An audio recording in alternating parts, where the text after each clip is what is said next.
Ito po ang aking kwekwento po sa inyo ay nangyari po pagkamatay ng aming lola.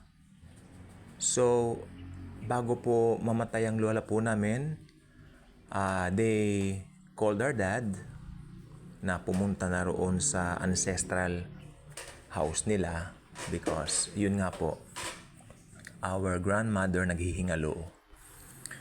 Since dad during that time was busy sa work, so nag-rush po siya sa ancestral house nila.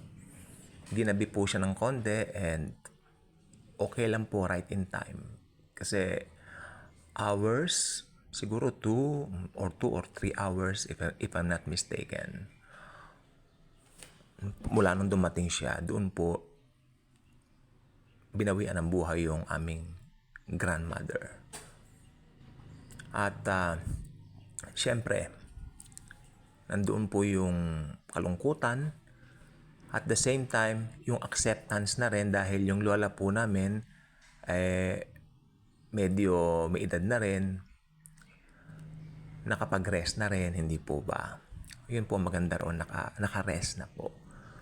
Pero ang daddy ko nagulat ng kanya pong ilingon pakaliwa yung kanyang ulo. Dahil nagulat siya. Kitang-kita po niya yung lola namin na nakatingin sa kanya doon sa tabi ng pinto. And yet, katabi niya yung bangkay ng lola namin. Kitang-kita ko, anak, sabi niya sa amin. Mga anak, nakita ko ang lola ninyo. The moment she died, lumingon ako for a while. And yet, wow, nakita ko ang lola ninyo staring at me. As a Bible-believing Christian naman, ang dad namin, kanya ganon. Ito yung nakalagay sa Bible, sabi niya, familiar spirits. Pero whisper lang ginawa ng daddy ko, in Jesus' name, be gone. Kanya, umalis na. Kasi pag mananampalataya ka, hindi ka pwedeng lokohin ng mga espiritu. Ano ang balak ng espiritu o ng demonyong yon? Ang balak niya, papaniwalain ng daddy ko na yung nakita niya ay, yung mismong lola ko. Pero ang totoo, nope, hindi na po yun ang lola ko. Yun ay demonyo na nag-anyong lola ko. Ginaya niya yung anyo ng lola ko para i-deceive, supposed to be ang daddy ko. Not knowing na ang daddy ko, araw-araw po nagbabasa ng Bible yan. Yan ang nagturo sa amin tungkol kay Jesus. Lumakad ng tama sa buhay, sa landasin ng liwanag, na si Jesus ang tinutumbok mo, na si Jesus ang liwanag. Tapos siya pang i-deceive. Be gone in Jesus' name, sabi niya. Pero hindi ko lang po alam.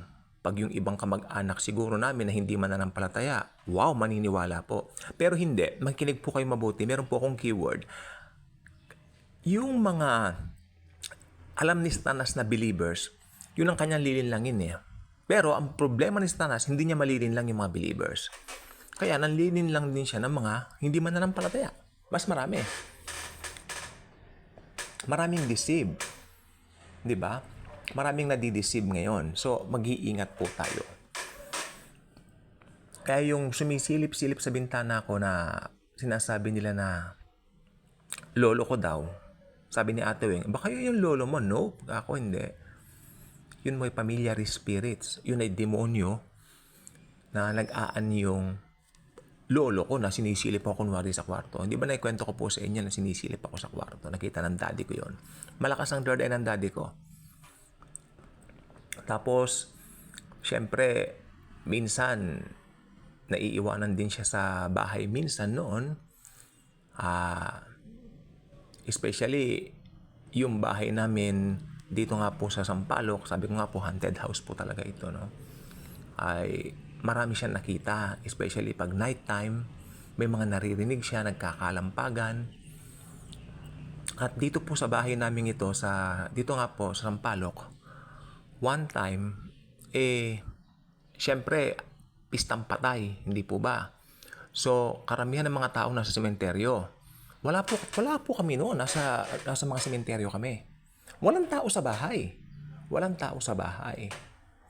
And then, yung amin pong katapat na bahay, ano po siya, nagkaroon po siya ng diarrhea. So, alam niyo na, masamaan siyan. Hindi siya sumama sa sementeryo.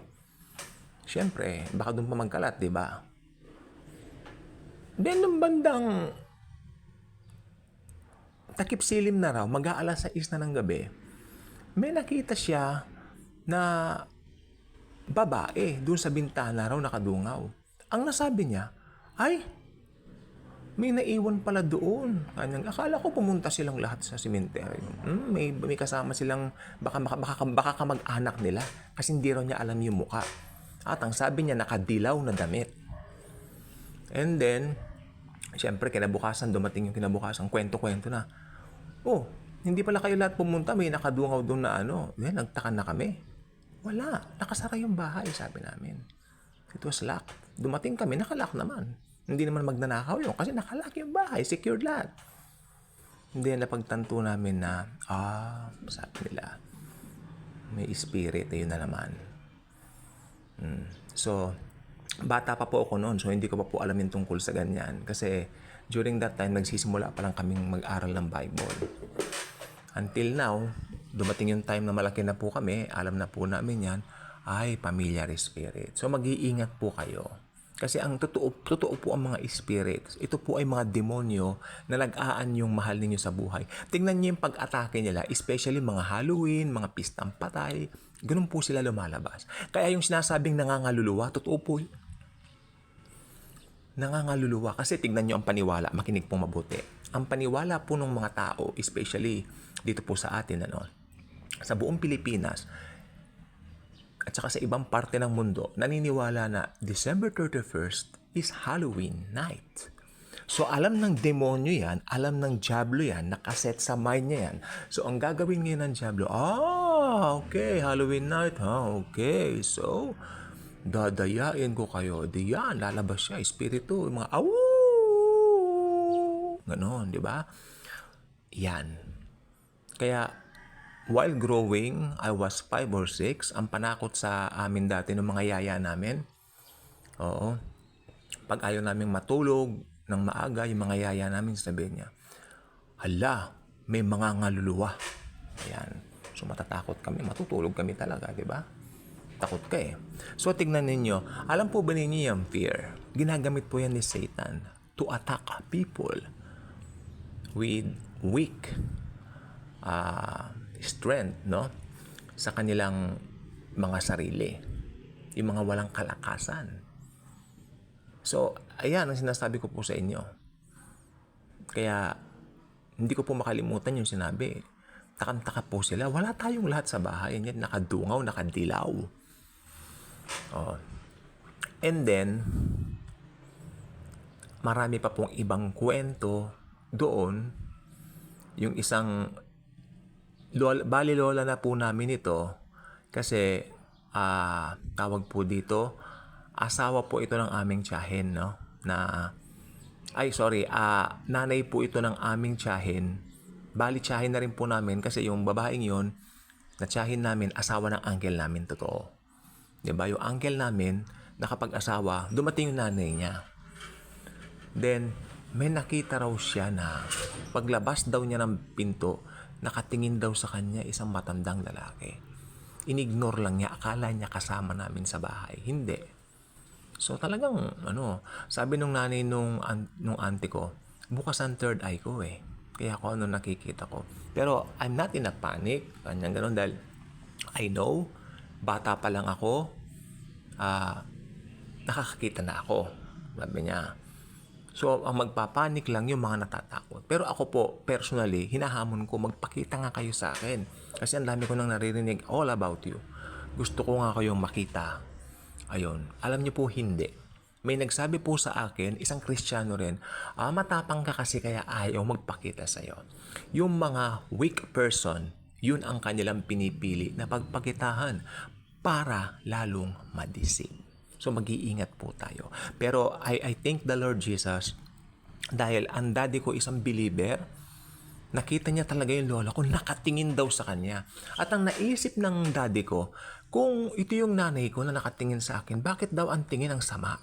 Nakatingin daw na ganun yung nanay niya. Parang Hindi nakangiti, nakatingin lang na ganun. 'Di ba? Ewan ko po, pero siguro sabi naman niya, anong itsura daddy ka namin? Nakangiti na parang nakasimangot, sabi niya. Hindi niya mapaliwanag yung mukha. Pero alam niya yung ngiti parang pilit.